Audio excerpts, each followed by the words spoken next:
Salut à tous, aujourd'hui sur Daily Abroad, je voulais conclure en bonne et due forme la série que j'ai créée qui s'appelle The Cambodian Adventure, qui résume en fait la mission humanitaire que j'ai pu faire au Cambodge pendant 2 mois l'été dernier. Et la semaine dernière, c'était l'épisode numéro 9, c'était l'épisode qui en fait finissait la série mais sans la conclure réellement. Du coup je voulais faire aujourd'hui une vidéo qui se rattrape là-dessus et tout simplement la conclure en vous parlant des quelques points qui me viennent à l'esprit aujourd'hui, 7 mois après mon retour en France, sans vraiment réfléchir. C'est parti. Premier point, leur joie de vivre et leur bonne humeur. Ça c'est probablement la chose qui m'a le plus marquée. Qui m'a marqué quand j'ai dû les quitter, quand j'ai changé de centre, mais qui m'a marqué même quand je suis rentrée en France.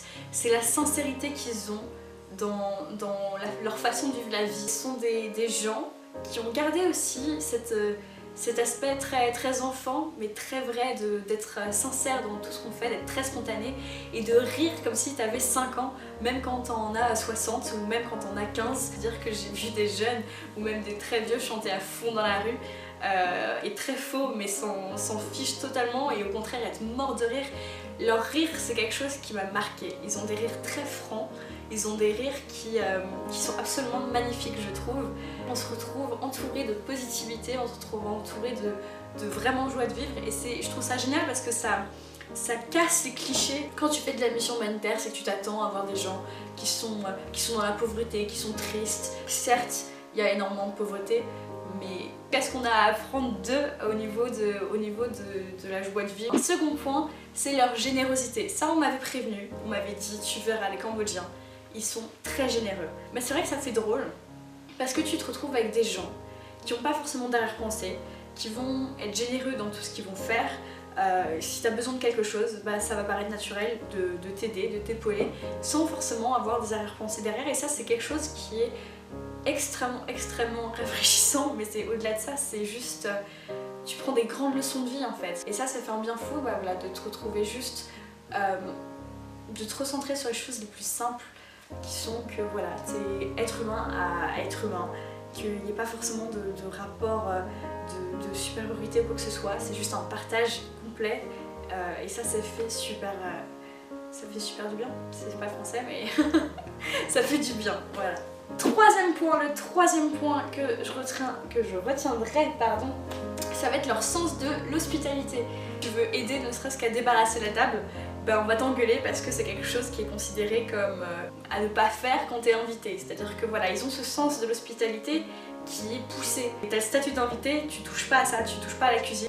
On avait des mamans nourrices qui cuisinaient pour nous et c'était assez drôle de voir à quel point elle voulait absolument pas qu'on les aide à débarrasser, elle voulait absolument pas qu'on s'occupe de quoi que ce soit. Le quatrième point que je retiens, c'est leur amour de leur pays et surtout leur envie de le voir se développer. Et ça on l'a pu le retrouver à différentes échelles. On a pu le retrouver autant à l'échelle de jeunes qui faisaient des sacrifices incroyables en ayant plusieurs jobs, vraiment en essayant à fond déjà d'une part de le faire pour nourrir leur famille, mais aussi avec la volonté voilà, de voir leur pays se développer. Bref, voilà un peu ce que j'avais à dire sur le Cambodge. Ce sont quelques idées comme ça qui me sont venues à l'esprit très rapidement. Encore une fois, si je voulais développer plein de choses, j'en aurais pour des heures, mais ça n'empêche pas que voilà, c'est peut-être des choses qui vont apparaître dans les prochaines vidéos. Et c'est aussi quelque chose que je voulais vous dire, c'est pour ça que j'ai appelé la vidéo conclusion et introduction. C'est que c'est conclusion de ce chapitre sur le Cambodge, mais introduction à ma chaîne, puisque je vais essayer de continuer. Ça m'a aussi donné le goût de vouloir continuer à faire des vidéos comme ça.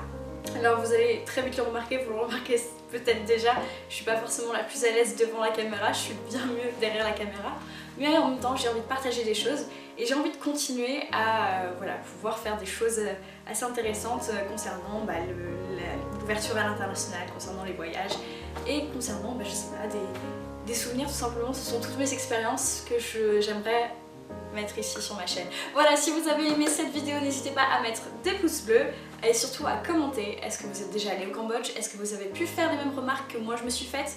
Est-ce que vous en avez fait d'autres? Tout ça, n'hésitez pas à en parler dans les commentaires. Et voilà, quant à moi, bah, je vous retrouve très vite pour une nouvelle vidéo.